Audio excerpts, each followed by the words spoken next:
Something strange has been going on inside the Lakers this season, and fans started noticing it long before the media said a word. It wasn't a trade, it wasn't an injury, and it wasn't even a bad losing streak. It was the way two superstars stopped looking at each other. The moment that really set everyone off happened after a game when cameras caught LeBron walking down the tunnel without even acknowledging Luka, while Luka stayed several steps behind like he didn't want to be anywhere near him. At first, people laughed it off, saying it was just two competitors being intense. But the more games passed, the harder it became to ignore. Interviews felt awkward, bench reactions looked forced, and every time the team lost, the tension seemed to get worse. Fans started asking the same question everywhere online. What actually happened inside that locker room? At the start of the season, the Lakers were supposed to be unstoppable. You had one of the greatest players ever still putting up elite numbers, and now he was paired with one of the most dominant players of the new generation. On paper, it looked like a perfect transition of power. The veteran legend finishing his career while the younger superstar took over the future.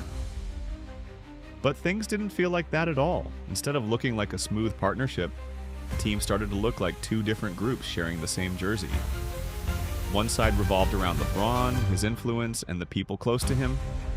The other side revolved around Luka, his style, and the players who seemed more comfortable playing his way. The more fans watched, the more it felt less like a team and more like a quiet standoff that nobody wanted to talk about. A lot of people believe the real shift started when Bronny entered the picture. The moment he joined the roster, the conversation around the Lakers changed overnight.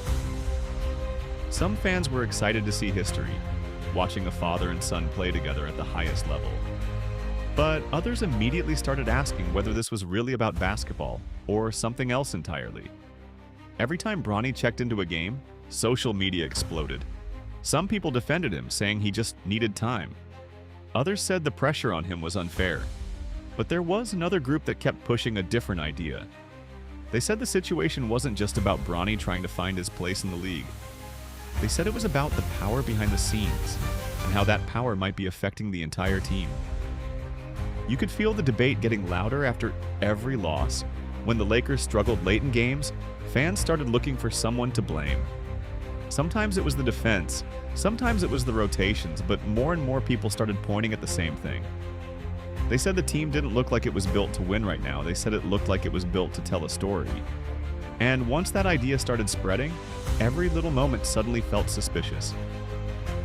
If Bronny played heavy minutes, people questioned it. If Luka looked frustrated, people noticed it. If LeBron gave a short answer in an interview, people replayed it over and over, trying to read between the lines. Then the rumors started getting personal.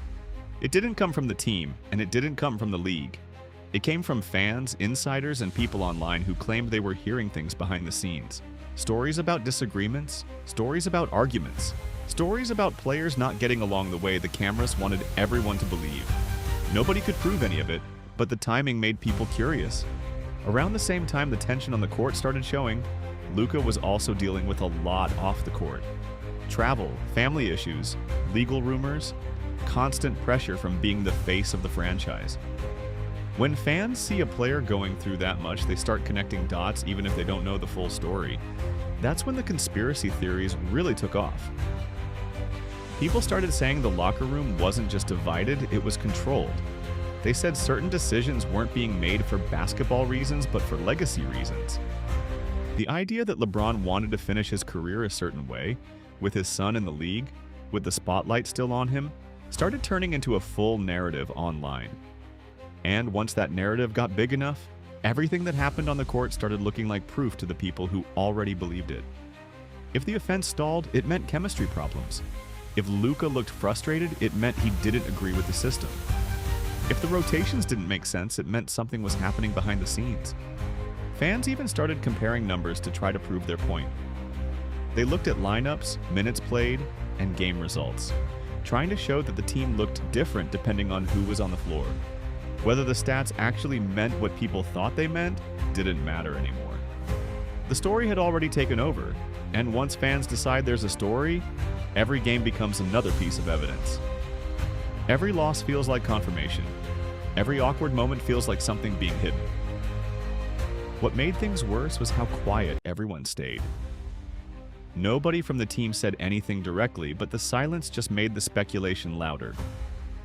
When reporters asked about chemistry, the answers sounded careful. When players talked about the season, they kept it vague.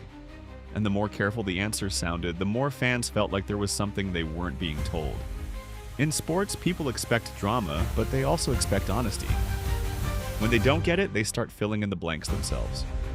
Some fans believe the real problem isn't about one player or one game at all. They think it's about two different timelines colliding. On one side, you have a legend trying to finish his career on his own terms. On the other side, you have a superstar entering his prime, trying to build his own legacy.